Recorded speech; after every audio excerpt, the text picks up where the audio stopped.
السلام علیکم ورحمۃ اللہ وبرکاتہ۔ الحمد للہ رب العالمین، والصلاة والسلام على سید المرسلین وعلى آلہ واصحابہ اجمعین، اما بعد، قال اللہ تعالی فی کلامہ المجید: اعوذ باللہ من الشیطان الرجیم، بسم اللہ الرحمن الرحیم۔ الا للہ الدین الخالص۔ صدر محترم، حکم صاحبان، مشفق و مربی اساتذہ اکرام، دور دراز سے آئے ہوئے مہمان خصوصی اور ہم سبق ساتھیوں، آج کی اس سالانہ انجمن میں میں جس موضوع پر روشنی ڈالنا چاہتا ہوں وہ ہے خلوص کا فائدہ۔ میرے پیارے ساتھیوں، خلوص کہتے ہیں کسی بھی نیک کام یا عبادت کو صرف اللہ کی رضا حاصل کرنے کے لیے کرنا۔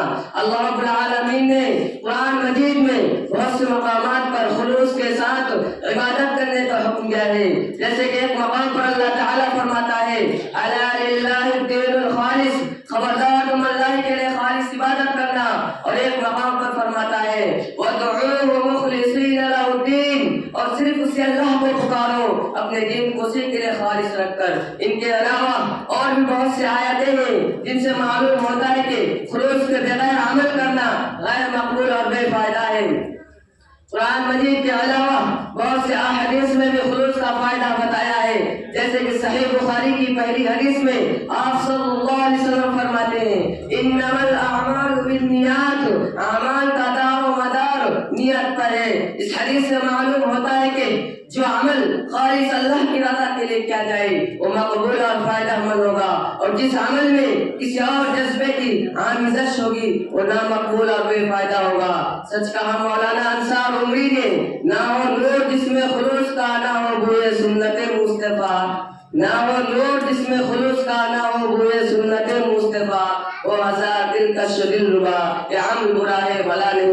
لیجیے ایک واقعہ سنیے جس سے معلوم ہوتا ہے کہ خالص اللہ کے لیے کی گئی عمل کا اجر و ثواب جہاں آخرت میں ملے گا، اس کا فائدہ کسی نہ کسی شکل میں اس دنیا میں بھی ملے گا۔ نبی کریم صلی اللہ علیہ وسلم بیان کرتے ہیں کہ 3 آدمی سفر پر نکلے، راستے میں رات گزرنے اور ایک روایت کی روح سے بارش سے بچنے کے لیے ایک پہاڑی کے غار میں داخل ہوتے ہیں۔ اتفاق تو یہ ہوا کہ کوئی چٹان لگ گئے اور ایک بہت بڑے پتھر کے گرنے سے غار کا منہ بند ہو گیا اور نکلنے کے لیے کوئی راستہ نہ رہا، تو انہوں نے ایک دوسرے سے کہا: اس مشکل سے نجات پانے کا اب صرف ایک ہی راستہ ہے کہ اپنے نیک اعمال کو یاد کرو، جو صرف خوف الہی اور رضا الہی کے لیے کیا تھا، ساتھ ہی اللہ سے نجات طلب کرے۔ تینوں نے باری باری کہنا شروع کیا۔ ایک نے کہا: یا اللہ، میرے ماں باپ بوڑھے تھے، دن بھر بکریاں چرا کر جب شام کو گھر آتا تو ان کا دودھ نکال کر اپنے بال بچوں سے پہلے اپنے ماں باپ کو پلایا کرتا تھا۔ ایک دن چارے کی تلاش میں بکریوں کو دور لے گیا، رات ہو گئی، جب گھر لوٹا تو والدین سو چکی تھی۔ دودھ کا پیالہ لیے رات بھر ان کے سرہانے کھڑا رہا، بچوں کو اسی لیے نہ دیا کہ ماں باپ کا حق پہلے ہے، اور انہیں اسی لیے نہ جگایا کہ ان کی نیند میں خلل آئے گا۔ جب فجر طلوع ہوئی تو وہ اٹھے اور سب سے پہلے میں نے انہیں دودھ پیش کیا: یا اللہ، اگر یہ عمل خالص تیری رضا کے لیے کیا تھا تو تو ہمیں اس مشکل سے نجات عطا فرما۔ اتنا کہنے پر وہ بھاری چٹان اپنے جگہ سے تھوڑی سی سرک گئی، مگر نکلنے کا راستہ نہ بن سکا۔ پھر دوسرے نے کہنا شروع کیا: یا اللہ، میری ایک چچا زاد بہن تھی جسے میں دنیا بھر سے زیادہ چاہتا تھا، میں نے ان کے ساتھ برائی کا ارادہ ظاہر کیا تو انہوں نے انکار کر دیا۔ ایک وقت آیا احساری و تنگستی کے ہاتھ ناچار ہو کر وہ کچھ تعاون طلب کرنے آئی، تو میں نے اسے سونے کے 120 دینار اس شرط پر دیے کہ وہ میری خواہش پوری کرے۔ لاچار اور تیار ہو گئی، مگر عین موقع پر اس نے کہا: اللہ سے ڈر اور میری عصمت کو ناحق داغدار نہ کر۔ یہ سنتے ہی میں اپنے ارادے سے باز آ گیا اور جو سونے کے 120 دینار دیے تھے وہ بھی واپس نہ لیا۔ یا اللہ، اگر یہ عمل خالص تیری رضا کے لیے کیا تھا تو ہمیں اس مشکل سے آسان کر دے۔ اتنا کہنے پر چٹان کچھ اور سمجھ جاتا ہے مگر نکالنے کا راستہ نہ بن سکا۔ پھر تیسرے نے کہنا شروع کیا، یا اللہ میں نے کچھ لوگوں کو کام پر لگایا، سب کی مزدوری دے دی، مگر ایک آدمی مزدوری دیے بغیر چلا گیا۔ میں نے اس کی مزدوری کے پیسے نفع اور کام میں لگا دیا، یہاں تک کہ بڑھتے بڑھتے وہ بہت زیادہ مال بن گیا۔ ایک مدت کے بعد وہ شخص آیا اور اپنی اجرت کا مطالبہ کیا تو میں نے اسے کہا یہ جتنے بھی اونٹ، گائے، بکریاں اور یہ جتنے بھی غلام ہیں یہ سب تیرے ہی ہیں۔ اس نے کہا مذاق نہ کرو۔ میں نے اسے ساری بات کہہ کر سنایا۔ جب اسے میری بات کا یقین آ گیا تو وہ سارا مال لے گیا اور کچھ بھی نہ چھوڑا۔ یا اللہ اگر یہ عمل خالص تیری رضا کے لیے کیا تھا تو ہمیں اس مشکل سے نجات عطا فرما۔ چنانچہ وہ چٹان غار کے منہ سے ہٹ گئی اور تینوں باہر نکل آئے۔ میرے اسلامی بھائیوں اس واقعہ پر غور کیجیے۔ اگر ہم یہ خالص اللہ کی رضا کے لیے کوئی کام کرے تو ضرور ضرور اس کا فائدہ آخرت میں ملنے کے ساتھ ساتھ اس دنیا میں بھی ملے گا۔ مگر افسوس صدا افسوس آج ہمارے اعمال میں خالص کہاں سارا عمل صرف دنیاوی فائدہ اور ذاتی مقصد کے لیے ہوتا ہے۔ اللہ تعالیٰ سے دعا ہے کہ ہمیں ہر کام خلوص کے ساتھ کرنے کی توفیق عطا فرمائے، دل سے کرنے کی توفیق عطا فرمائے، آمین۔ وآخر دعوانا ان الحمدللہ رب العالمین۔ السلام علیکم ورحمۃ اللہ وبرکاتہ۔ السلام علیکم ورحمۃ اللہ وبرکاتہ۔ نحمده ونصلي على رسوله الكريم۔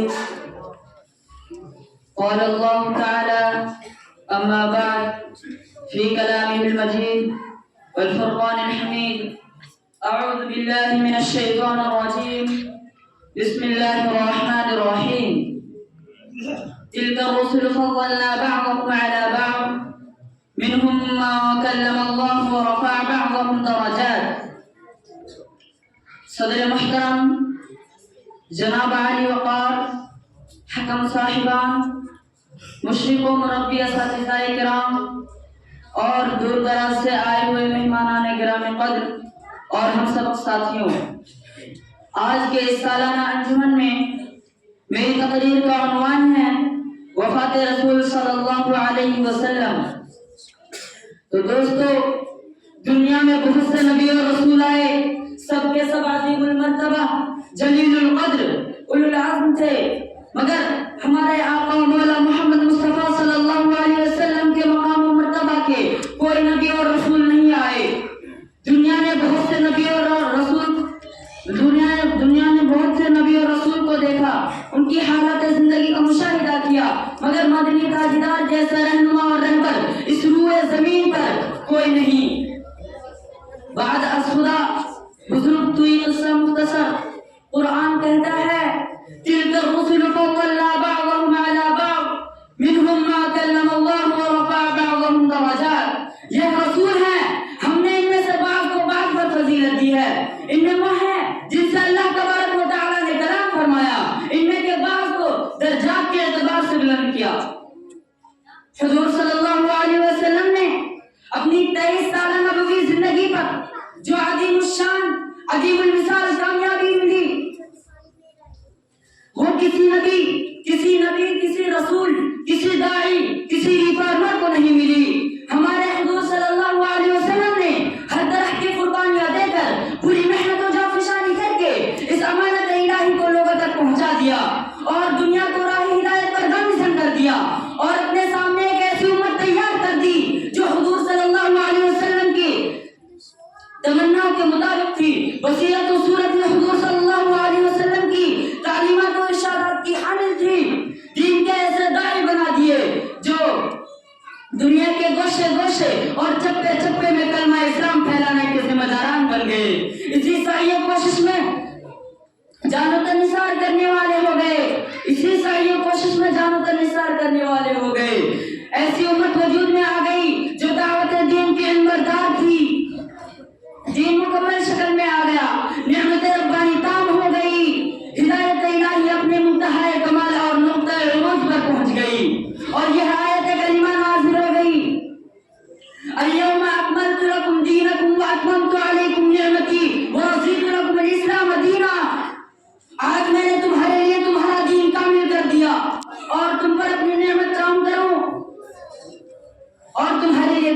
اسلام کو پسند کر لیا۔ اسی پر بس نہیں، اللہ تبارک و تعالیٰ نے یہ خوشخبری بھی سنا دی کہ یہ دین اسلام پورے دنیا میں پھیلے گا، یہ چشمہ فیض سارے عالم میں سیراب کرے گا، خوشی و تری کا کوئی حصہ اس کی فیض رسانی سے محروم نہیں رہے گا، ایمان کی شمع جگمگائے گی، شرک کا قلع کما ہو جائے گا، ساری کائنات سے تاریکی کے بادل چھٹ جائیں گے، ساری کائنات سے تاریکی کے بادل چھٹ جائیں گے، دین و اسلام کی حفاظت و صیانت کا پورا انتظام ہو چکا ہے۔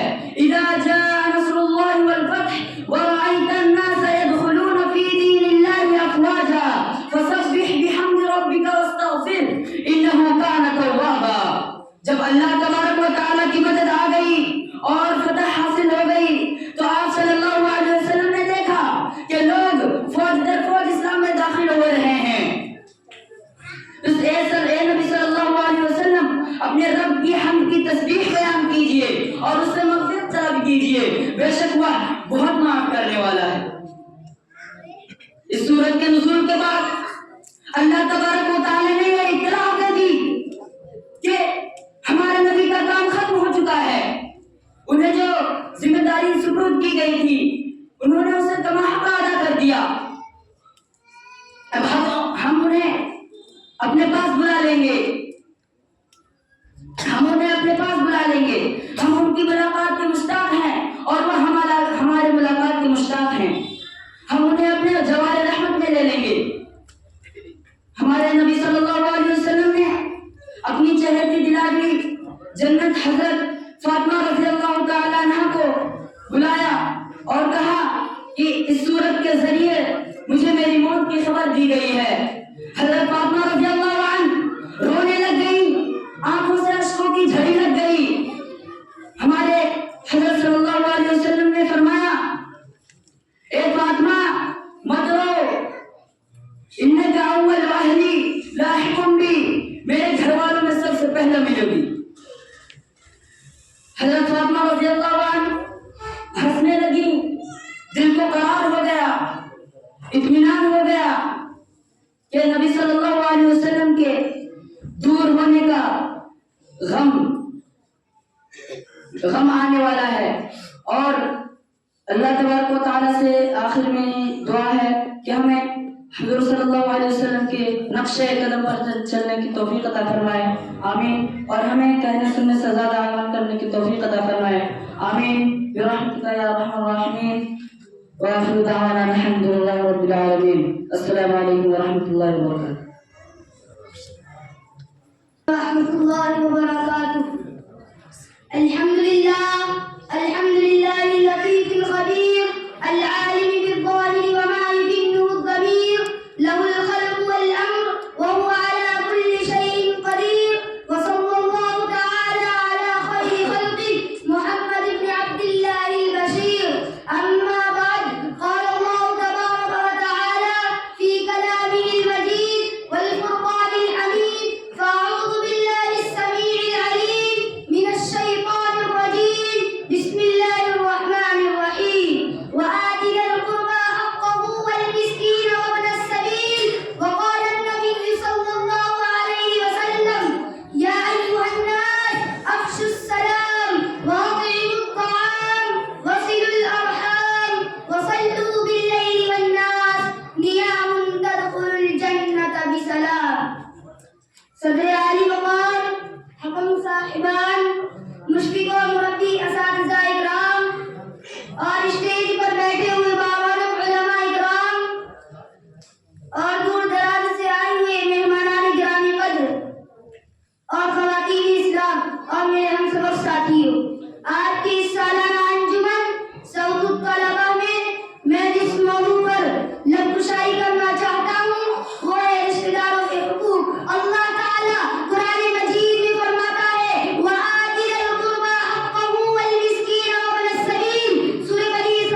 ترمذی یا ایھا الناس، اے لوگوں، افشوا السلام، سلام کو پھیلاؤ، واطعموا الطعام، لوگوں کو کھانا کھلاؤ، وصلوا الارحام، رحموں کو ملاؤ، یعنی رشتہ داروں کے حقوق کو ادا کرو، وصلوا باللیل والنہار، اور رات کو جب لوگ سو رہے ہو اس وقت نماز پڑھو، نیام تدخلوا الجنۃ بسلام، تو تم سلامتی کے ساتھ جنت میں داخل ہو جاؤ گے۔ میرے بھائیوں، اس حدیث کے اندر رشتہ داروں کے حقوق کو ادا کرنے اور ان سے تعلقات قائم کرنے پر جنت کی خوشخبری سنائی گئی ہے، اور ایسا نہ کرنے پر دوسری حدیث میں جہنم کا ٹھکانہ بتایا گیا ہے، جیسا کہ اللہ کے نبی صلی اللہ علیہ وسلم فرماتے ہیں لا يدخل الجنۃ قاطع رحم، صحیح مسلم، رشتے کو توڑنے والا جنت میں نہیں جائے گا۔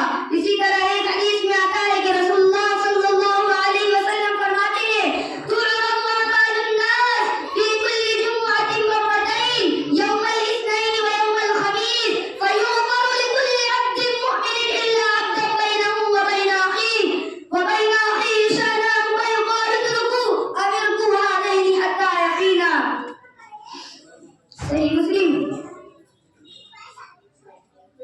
صحیح مسلم، کسی صحیح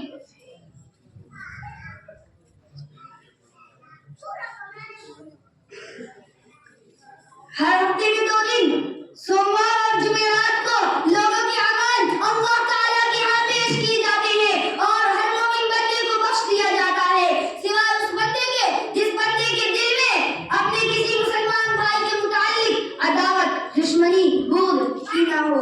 اللہ تعالیٰ اپنے فرشتوں سے فرماتے ہیں ان دو لڑنے والے مسلمانوں کو چھوڑ دو یا انہیں لیٹ کر دو جب تک یہ دونوں صلح نہیں کر لیتے، یعنی جب تک یہ دونوں صلح نہیں کر لیتے ان کی مغفرت معلق رہتی ہے۔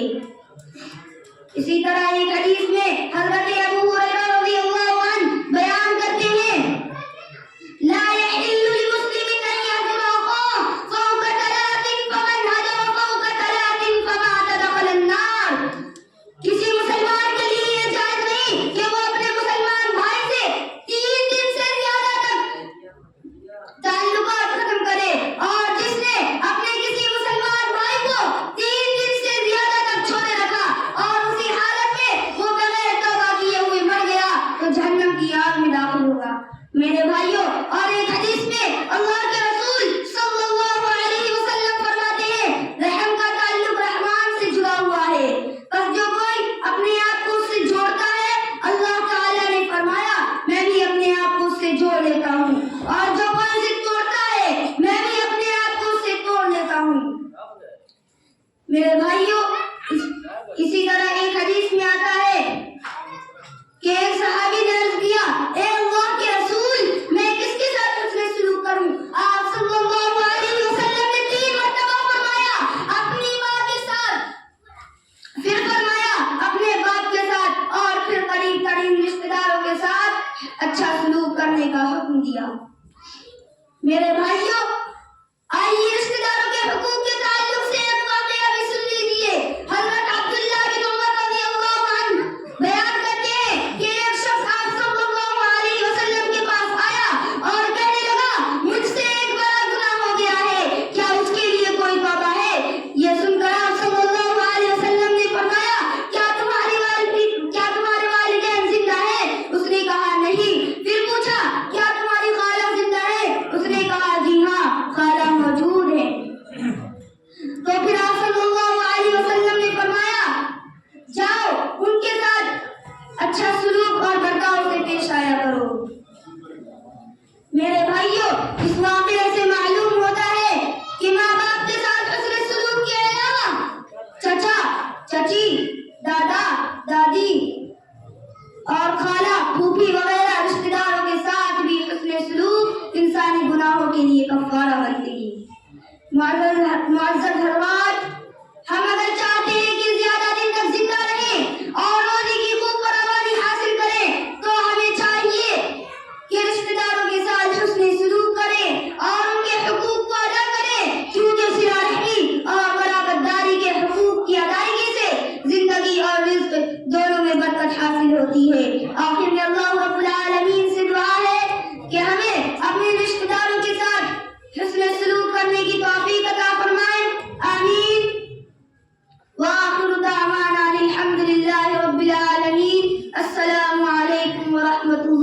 وبركاته.